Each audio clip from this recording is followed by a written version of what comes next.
Singa betina besar itu berhenti seketika. 20 meter di depannya, seorang penjaga hutan terikat pada pohon akasia. Seragam kakinya yang robek basah dan menghitam oleh darah dari lukanya. Tali menggores dalam di pergelangan tangannya. Kepalanya terkulai, nyaris tak sadarkan diri. Qaida, singa betina dominan dari kawanan utara, mengelilingi manusia yang terikat itu. Bau darah yang tajam membangkitkan naluri berburu dalam tubuhnya yang kuat. Tapi ada yang aneh. Mata penjaga hutan itu menatapnya, bukan dengan rasa takut, tapi dengan harapan yang putus asa. Saat itulah dia melihatnya, lencana khas penjaga hutan, wajah lelah yang pernah dia lihat. Ini Ethan Morrison, pria yang pernah membebaskannya dari jerat pemburu 4 tahun lalu saat dia masih anak singa. Ingatan itu menyambar seperti petir. Qaida mendekat, matanya yang berwarna kuning keemasan mengamati simpul tali di tubuh Ethan. Pemburu liar telah meninggalkannya di sana 6 jam lalu sebagai balas dendam karena merusak jebakan mereka. Ironis, pelindung sabana hampir mati di tempat yang dia bersumpah untuk jaga. Qaida menundukkan kepalanya yang besar dan mendorong tali itu. Lalu dia menarik diri, menilai kerumitan simpulnya. Ethan mencoba bicara, tapi hanya suara serak yang keluar. "Qaida, ini aku." Qaida menggerakkan telinganya. Dia mendengarkan. Lalu, dengan ketelitian seperti pisau bedah, dia mulai menggigit tali itu. Prosesnya sangat lambat. Tali sisal itu tebal, dan simpulnya mengeras karena embun pagi. Tiba-tiba, suara tawa hiena memecah kesunyian pagi. Sekelompok hiena muncul dari balik pohon akasia, tertarik oleh bau darah dan kelemahan. Pemimpin mereka, penuh luka bekas pertempuran, melangkah maju dengan agresif. "Sebelum kita lanjut, tekan tombol suka kalau kamu percaya bahwa hewan bisa mengingat kebaikan." Qaida langsung menghentikan usahanya menyelamatkan Ethan. Dia berdiri di antara Ethan dan kawanan hiena. Raungannya mengguncang tanah, bukan karena marah, tapi peringatan jelas bahwa dia akan melindungi. Kawanan hiena ragu lalu menyebar. Strategi mereka jelas.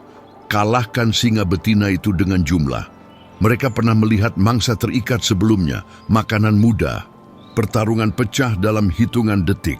Qaida menerjang, cakarnya menghantam satu hiena hingga terlempar ke tanah.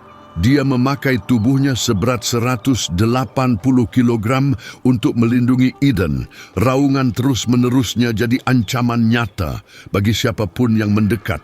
Tapi 7 lawan, 1 tetap berbahaya. Para hiena berkumpul kembali, mengitari lebih lebar. Mereka menggigit sisi tubuhnya, menguji keteguhannya.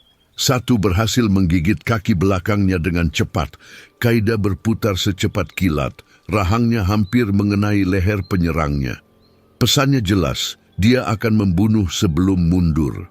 Pemimpin hiena memperhatikan, ini bukan perilaku singa biasa. Ada sesuatu yang lebih dalam. Setelah 5 menit saling menatap, kawanan itu mundur ke rerumputan tinggi. Mereka akan menunggu. Waktu ada di pihak mereka. Qaida kembali ke Ethan, lelah tapi tak menyerah. Darah menetes dari lukanya. Dia menyentuh pipi Ethan dengan lembut, lalu menatap tali itu lagi. Geraman pelan keluar dari mulutnya, bukan marah, tapi frustrasi. "Bagian belakang," bisik Ethan memahami kebingungannya, "gosokkan ke pohon."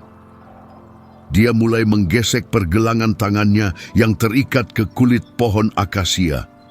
Rasanya sangat sakit, tapi dia terus melakukannya sampai tali mulai aus. Qaida mengamati dengan saksama, matanya mengikuti setiap gerakan. Saat Ethan mengangguk ke arah bagian yang melemah, Qaida langsung paham. Dengan satu gigitan kuat di bagian yang aus, kirak, talinya putus. Ethan jatuh ke rumput rendah, bebas tapi lemah. Instingnya menyuruhnya lari, tapi kakinya tak bisa bergerak. Pos penjaga hutan berjarak 3 kilometer, mustahil dalam kondisinya. Tetap bersama kami. Bagian paling mengejutkan akan segera terjadi. Qaida melakukan sesuatu yang tak terduga. Dia berbaring di samping Ethan, tubuhnya menjadi penopang hidup. Pesannya jelas, gunakan aku. Ethan memegang surai Qaida dan menarik dirinya berdiri. Qaida bangkit perlahan, menopangnya. Bersama-sama mereka memulai perjalanan mustahil melintasi sabana. Setiap 100 meter, Qaida berhenti dan memindai sekeliling. Saat tenaga Ethan habis, dia akan berbaring agar Ethan bisa beristirahat. Seekor elang martial terbang di atas mereka, tak bisa memahami pemandangan aneh di bawah. Zebra berlarian ketakutan, bahkan seekor gajah pun mengeluarkan suara bingung. Para hiena mengikuti dari kejauhan, menunggu Qaida kelelahan. Tapi Qaida terus berjalan. Kakinya yang terluka meninggalkan jejak darah di tanah. 2 jam dalam perjalanan, bahaya baru muncul. Sebuah kawanan singa lain keluar dari balik pohon akasia. 3 betina dan 2 jantan muda. Mereka hanya melihat manusia lemah, mangsa muda.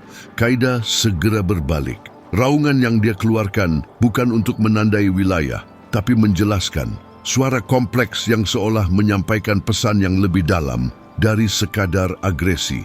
Singa betina pemimpin kawanan baru itu memiringkan kepalanya, mencoba memahami situasi yang belum pernah dia lihat sebelumnya.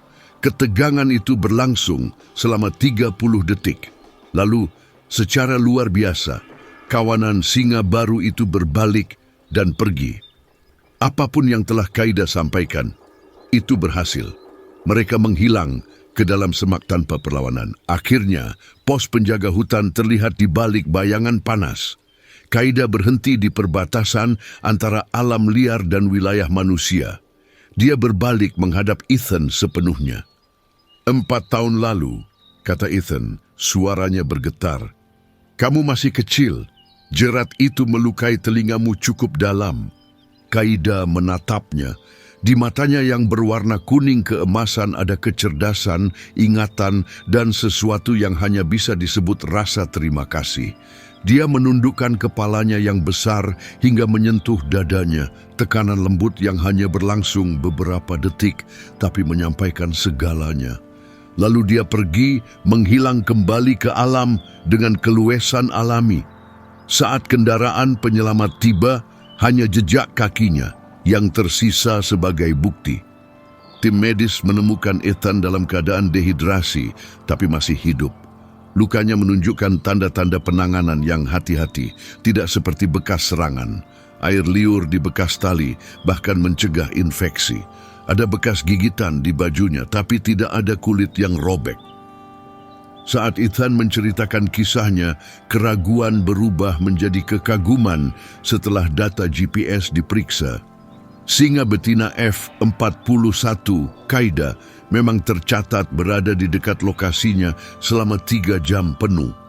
Pola pergerakannya persis seperti yang dia ceritakan. Komunitas ilmiah pun geger. Inilah bukti nyata tentang ingatan yang bertahan selama bertahun-tahun. Tindakan berisiko demi manusia dan pengambilan keputusan yang tak sesuai dengan teori manapun. Tapi bagi Ethan, sains tidak sepenting kebenaran yang kini dia yakini. 3 bulan kemudian, muncul laporan tentang seekor singa betina yang mengajari anak-anaknya menghindari jebakan pemburu. Dia menuntun mereka mengitari wilayah-wilayah berbahaya, seolah mewariskan pengetahuan yang telah ia pelajari. Salah satu anaknya memiliki tanda putih khas di dada. Di malam-malam tertentu, saat berpatroli, Ethan kadang menangkap cahaya mata kuning dari kegelapan. Dia tak pernah mendekat. Beberapa ikatan terlalu dalam untuk dipertaruhkan. Kisah ini membuktikan bahwa kebaikan tak pernah dilupakan oleh alam.